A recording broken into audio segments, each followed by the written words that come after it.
Study IQ IAS, आपका selection हमारा mission. दोस्तों, कहानी है 1973 की। दिन 6 अक्टूबर। 6 अक्टूबर यानी योम किपुर का दिन। ये जूइश कैलेंडर का सबसे होलीएस्ट दिन है, जिसको डे ऑफ अटोनमेंट भी कहा जाता है।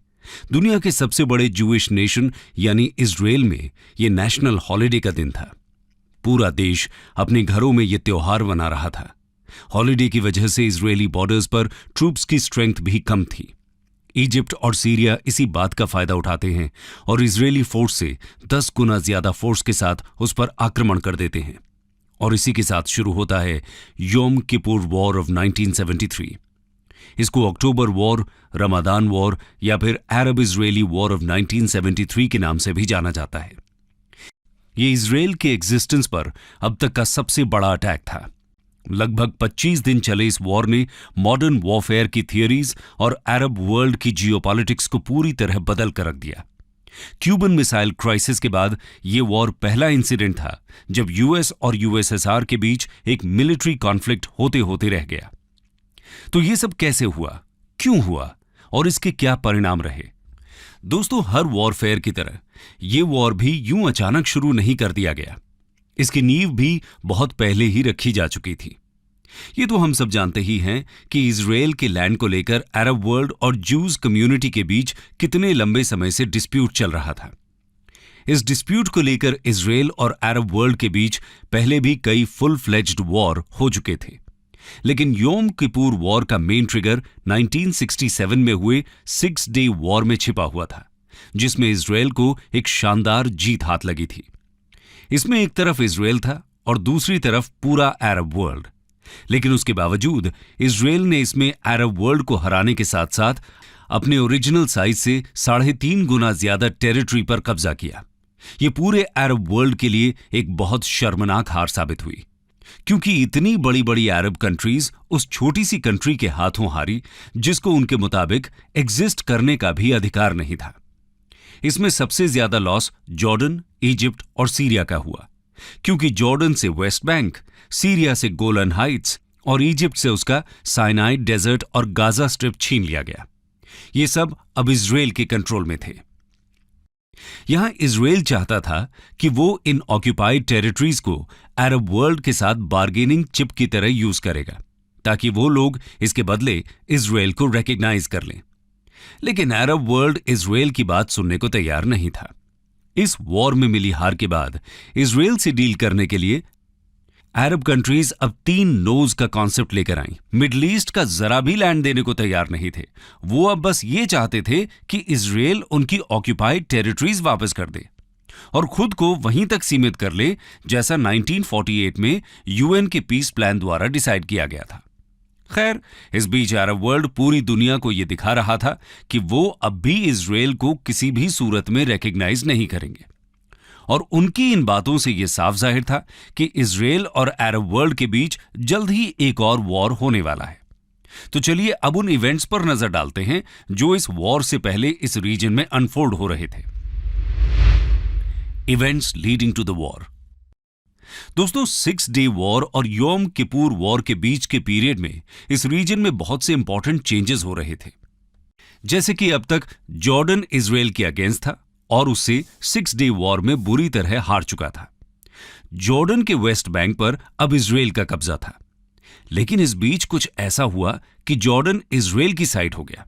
जी हां, असल में 1970-71 में जॉर्डन और पैलेस्टीनियन लिबरेशन ऑर्गेनाइजेशन यानी पीएलओ के बीच ब्लैक सितंबर वॉर छिड़ा हुआ था। जॉर्डन पीएलओ को वहां से बाहर निकालना चाहता था, क्योंकि जिस पीएलओ को जॉर्डन ने अपने यहां सेफ बेसिस प्रोवाइड किए, वही पीएलओ जॉर्डन के प्रेसिडेंट के असैसिनेशन और देश में तख्ता पलट की तैयारी कर रहा था। लेकिन जॉर्डन इजराइल और पाकिस्तानी आर्मी की मदद से पीएलओ को अपने यहां से बाहर निकालने में कामयाब हुआ, जबकि सीरियन आर्मी पीएलओ की मदद कर रही थी। तो इस वॉर के बाद जॉर्डन इजराइल के करीब आ गया था और सीरिया का राइवल बन चुका था। जॉर्डन और पीएलओ की राइवलरी की अपनी एक अलग इंटरेस्टिंग कहानी है। अगर आप उसके बारे में डिटेल में जानना चाहते हैं तो हमें कमेंट्स में बता सकते हैं। कुल मिलाकर अब जॉर्डन फिलहाल इस राइवलरी से साइडलाइन हो चुका था। खैर दूसरी तरफ वॉर टॉर्न सीरिया में उसकी कमजोर हालत का फायदा उठाते हुए हाफिज अल असद वहां तख्ता पलट करके सीरिया के नए प्रेसिडेंट बन चुके थे। 6 डे वॉर के टाइम पर ये सीरिया के डिफेंस मिनिस्टर थे और अब प्रेसिडेंट बनकर वो इजराइल से अपनी उसी हार का बदला लेना चाहते थे। उनका मेन मकसद अपनी इमेज को ठीक करना और गोलन हाइट्स को फिर से कैप्चर करना था। लेकिन सबसे बड़ा गेम प्लान इजिप्ट के माइंड में चल रहा था। गमाल अब्दुल नासिर की डेथ के बाद अब अनवर सादात इजिप्ट के नए प्रेसिडेंट बन चुके थे। अब इजिप्ट पहले की तरह इजराइल को खत्म नहीं करना चाहता था, वो बस अपनी लॉस्ट टेरिटरीज को इजराइल से वापस लेना, इजराइल को सुएज कैनाल का एक्सेस दे देगा। और अगर इजराइल साइनाई पेनिनसुला से अपनी आर्मी पूरी तरह विड्रॉ करता है तो इजिप्ट इजराइल को ऑफिशियली एक स्टेट की तरह रिकॉग्नाइज कर लेगा। लेकिन इजराइल की दुविधा यह थी कि अगर वो इन एरिया से अपनी आर्मी हटा भी ले तो इस बात की क्या गारंटी है कि आगे अरब वर्ल्ड उस पर अटैक नहीं करेगा। इजराइल को इसका अश्योरेंस नहीं मिला और इसी कारण ये पीस टॉक्स नाकामयाब रहीं। मिलिट्री को तैयार करने के लिए इजिप्ट ने यूएसएसआर की मदद ली। अनवर सादात ने सोवियत रशिया के साथ मई 1971 में एक 15 ईयर की फ्रेंडशिप ट्रीटी साइन की, जिसके तहत सोवियत आर्मी के ऑफिसर्स ने वॉर एक्सरसाइजेस के नाम पर इजिप्ट की फोर्सेस को ट्रेन किया। साथ ही यूएसएसआर ने इजिप्शियन फोर्सेस की कैपेबिलिटीज को बूस्ट करने के लिए उनको अपने टैंक्स, एंटी एयरक्राफ्ट मिसाइल्स और 83 सैगर जैसी एंटी टैंक मिसाइल्स प्रोवाइड की। खैर अब इजिप्ट के आगे सबसे बड़ा चैलेंज ये था कि वॉर प्लान को इजरायली इंटेलिजेंस से कैसे छुपाकर रखा जाए।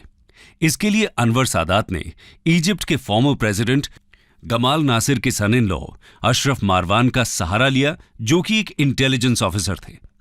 अनवर सादात ने मारवान को इजराइल की इंटेलिजेंस एजेंसी मोसाद के पास भेजा और उनको ये बताया कि इजिप्ट इजराइल के ऊपर अटैक करने वाला है। मारवान को इस तरह से पोर्ट्रे किया गया जिससे मोसाद को यह लगे कि ये इंफॉर्मेशन लीक पैसों के लिए कर रहे हैं। कुछ समय बाद मोसाद ने इन पर यकीन कर लिया। मारवान ने इजिप्ट के अटैक का टाइम और डेट मोसाद को बता दिया। मारवान की बात मान ली गई और इजराइल ने मारवान द्वारा दी गई जानकारी के अकॉर्डिंग अपनी फोर्सेस को डिप्लॉय कर दिया। लेकिन उस समय इजिप्ट ने अटैक नहीं किया। इस पूरे प्रोसेस को एक बार फिर रिपीट किया गया और फिर से इजिप्ट ने अटैक नहीं किया। इजिप्ट बॉर्डर्स के पास अपनी मिलिट्री एक्सरसाइजेस तो कर रहा था, लेकिन उसने अभी तक एक्चुअल अटैक नहीं किया था। वो ये सब केवल इजराइल को कंफ्यूज करने के लिए कर रहा था, ताकि जब इजिप्ट एक्चुअल अटैक के लिए तैयार खड़ा हो तो इजराइल को लगे कि ये भी बस एक फॉल्स अलार्म ही है। और बिल्कुल ऐसा ही हुआ। मारवान द्वारा फैसिलिटेट किए गए फेक अटेम्प्ट्स के बाद इजिप्ट ने योम किपुर के दिन इजराइल पर एक्चुअल अटैक लॉन्च कर दिया। लेकिन जब तक इजरायली ये समझ पाते कि ये वाला अटेम्प्ट एक रियल अटेम्प्ट है, तब तक शायद बहुत देर हो चुकी थी। और वो क्यों, आइए देखते हैं। The final attack. तो दोस्तों 6 अक्टूबर 1973 को दोपहर के 2 बजे इजिप्शियन और सीरियन आर्मी ने इजराइल के ऊपर अटैक कर दिया और इसी अटैक के साथ शुरुआत हुई योम किपुर वॉर की। पेनिनसुला पर बमबारी शुरू की और देखते ही देखते 70,000 इजिप्शियन ट्रूप्स 2,000 टैंक्स के साथ सुएज कैनाल को क्रॉस करके साइनाई पेनिनसुला पर पहुंच गए। यहां उनका सामना हुआ बर्ज लेव लाइन से। ये लाइन साइनाई पेनिनसुला पर इजरायली फोर्टिफिकेशन का एक हिस्सा थी। इसको इजराइल के मिलिट्री परफेक्शन का सिंबल माना जाता था, लेकिन इजिप्शियन आर्मी ने कुछ ही घंटों में इस लाइन को क्रॉस कर लिया। अगले 2 दिन के अंदर इजिप्ट ने यहां पर मौजूद हर बैरियर, हर फोर्टिफिकेशन को ध्वस्त कर दिया। उधर नॉर्थ में भी कुछ ऐसा ही सीन था। यहां सीरिया ने 40,000 ट्रूप्स के साथ गोलन हाइट्स पर अटैक कर दिया। अब बात इजराइल की थी तो बाकी अरब स्टेट्स शांत कैसे बैठ सकते थे। इजिप्ट और सीरिया के साथ ही इराक, लेबनान और बाकी अरब देशों ने भी इजराइल के अगेंस्ट अपने ट्रूप्स भेजने शुरू कर दिए। तो कुल मिलाकर वॉर के पहले दिन अनप्रिपेयर्ड इजराइल को शॉक से ओवरवेल्म कर दिया गया। इस अटैक को देखकर ऐसा लग रहा था कि मानो अब इजराइल का बचना नामुमकिन है। इजरायली लीडरशिप को समझ नहीं आ रहा था कि वो इसको कैसे हैंडल करे। पूरे देश में एक पैनिक की लहर दौड़ रही थी। शुरू के 3 दिन इजराइल हर तरफ से सिर्फ और सिर्फ लॉसेस झेल रहा था। फाइनली इजरायली पीएम गोल्डा मेयर ने अपने सुपर पावर फ्रेंड यूएस का दरवाजा खटखटाया। इजराइल इस रीजन में यूएस का एकमात्र स्ट्रेटेजिक एलाय था और यूएस उसको इस तरह अकेला नहीं छोड़ सकता था। ऊपर से सोवियत रशिया, सीरिया और इजिप्ट को लगातार आर्म्स एयरलिफ्ट कर रहा था। यूएस को यहां यह डर भी था कि अगर इजराइल की हेल्प नहीं की गई तो गोल्डा मेयर अपने लास्ट ऑप्शन यानी न्यूक्लियर वेपन्स का बटन ऑन कर सकती हैं। अक्टूबर 9 को कुछ ऐसा हुआ भी। इजराइल ने अपने न्यूक्लियर वेपन्स को एक्शन में लाने की तैयारी शुरू कर दी। जैसे ही यह खबर यूएस प्रेसिडेंट रिचर्ड निक्सन और उनके secretary of defence Henry Kissinger को मिली, उन्होंने इस वॉर में एंटर करने का निर्णय लिया। इसको ऑपरेशन निकल ग्रास के नाम से जाना गया। यूएस की इन्वॉल्वमेंट को देखते हुए अरब कंट्रीज ने यूरोपियन कंट्रीज को ऑयल एम्बार्गो की धमकी दी। अरब्स का कहना था कि अगर किसी भी यूरोपियन कंट्री ने अमेरिकन एयरक्राफ्ट्स को उनकी टेरिटरी के ऊपर से फ्लाई करने या फिर उनके यहां रिफ्यूल करने की इजाजत दी तो यूरोप की ऑयल सप्लाई बंद कर दी जाएगी। पूरा यूरोप डर गया, लेकिन पोर्चुगल ने उनकी बात नहीं सुनी और कुछ ही दिनों के अंदर अमेरिका ने पोर्चुगल के रास्ते इजराइल को 22,000 टन के वेपन्स और बाकी सप्लाईज प्रोवाइड किए। अक्टूबर 14 को इन नई सप्लाईज की बदौलत इजराइल ने अपने लॉसेस को वापस रिपेयर किया और फाइनली इजिप्ट पर अटैक करने की तैयारी की।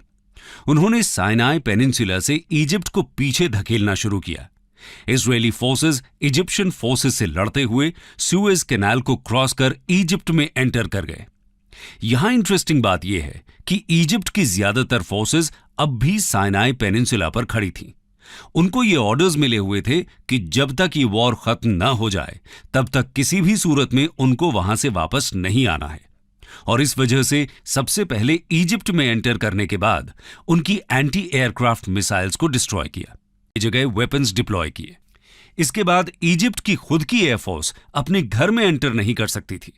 इसी के साथ इजराइल ने इजिप्ट की 3rd आर्मी को भी इंसर्कल कर लिया। इजराइल की नजर अब इजिप्ट की कैपिटल कायरो पर थी। उधर नॉर्थ में सीरिया की मिसकैलकुलेशन के चलते इजरायली आर्मी उनको पहले ही ओवरपावर कर चुकी थी। 22 अक्टूबर को इजरायली फोर्सेस सीरिया को गोलन हाइट से पीछे धकेलते हुए सीरिया की कैपिटल डमास्कस के बेहद नजदीक जा पहुंची। उसी दिन यूएन ने रेजोल्यूशन 338 के तहत एक इमीडिएट सीज फायर का ऐलान किया, लेकिन किसी ने उनकी नहीं सुनी। फाइटिंग अभी भी जारी थी। अब यहां पर इजिप्शियन फोर्सेस की मदद करने के लिए सोवियत रशिया ने बैटल ग्राउंड पर अपनी फोर्सेस उतारने की धमकी दी। साथ ही उन्होंने अपने वॉरप्लेन्स को भी हाई अलर्ट पर डाल दिया। उधर यूएस में किसिंजर ने इसका रिप्लाई देते हुए यह कहा कि अगर सोवियत ने ऐसा किया तो अमेरिका भी इससे पीछे नहीं हटेगा। क्यूबन मिसाइल क्राइसिस के बाद यह कोल्ड वॉर का दूसरा ऐसा पॉइंट था। यूएस और यूएसएसआर एक डायरेक्ट मिलिट्री कॉन्फ्रंटेशन के इतने नजदीक आ पहुंचे थे, लेकिन एक न्यूक्लियर वॉर के डर से सोवियत्स ने अपना प्लान कैंसिल कर दिया। हालांकि यहां शर्त यह थी कि इजराइल इजिप्ट में अपने एडवांसेस अब वहीं रोक दे। यूएस को इस पॉइंट पर इजराइल और इजिप्ट के बीच नेगोशिएट करने का मौका मिल गया, क्योंकि इजिप्ट भी यह जानता था कि केवल यूएस ही इजराइल को उन पर फर्दर अटैक करने से रोक सकता है, और यूएस ने ऐसा ही किया। यूएस ने इजराइल को कहा कि वो इजिप्ट की 3rd आर्मी को डिस्ट्रॉय न करे। 28 अक्टूबर को यह वॉर फाइनली एंड हुआ, जब इजराइल और इजिप्ट ने एक दूसरे के साथ पीस टॉक्स शुरू करने का फैसला किया। दोनों साइड्स ने सीज फायर डील एक्सेप्ट की। आफ्टरमैथ नंबर्स को देखा जाए तो इजराइल के कंपैरिजन में इजिप्ट और सीरिया के कई गुना ज्यादा पर्सनल और वेपनरी डिस्ट्रॉय हुए, लेकिन इजिप्ट का कहना था कि शुरुआती दिनों में जिस तरह उनकी आर्मी ने इजराइल को ओवरपावर किया, उससे उनको अपनी 6 डे वॉर में खोई हुई प्रेस्टीज वापस मिल गई। तो पॉलिटिकली इजिप्ट के मोराल के लिए यह एक बहुत बड़ी विक्ट्री थी। खैर, इस पीस डील के बाद इजिप्ट को साइनाई पेनिनसुला वापस दे दिया गया और इजिप्ट ने फाइनली इजराइल को एक नेशन के रूप में रिकॉग्नाइज किया। लेकिन इस कदम की वजह से इजिप्ट को पूरे अरब वर्ल्ड का गुस्सा झेलना पड़ा। सभी अरब कंट्रीज ने इजिप्ट से डिप्लोमेटिक रिलेशंस खत्म कर दिए। उधर जॉर्डन ने भी 1992 में इजराइल के साथ एक पीस ट्रीटी साइन की। इस वॉर के बाद अरब वर्ल्ड और इजराइल के बीच कोई भी ऑल आउट मेजर वॉर देखने को नहीं मिला। तो दोस्तों, ये थी कहानी इजराइल के इतिहास के एक बेहद इंपॉर्टेंट इवेंट यानी योम किपुर वॉर की। स्टडी IQ IAS, आपका सिलेक्शन हमारा मिशन।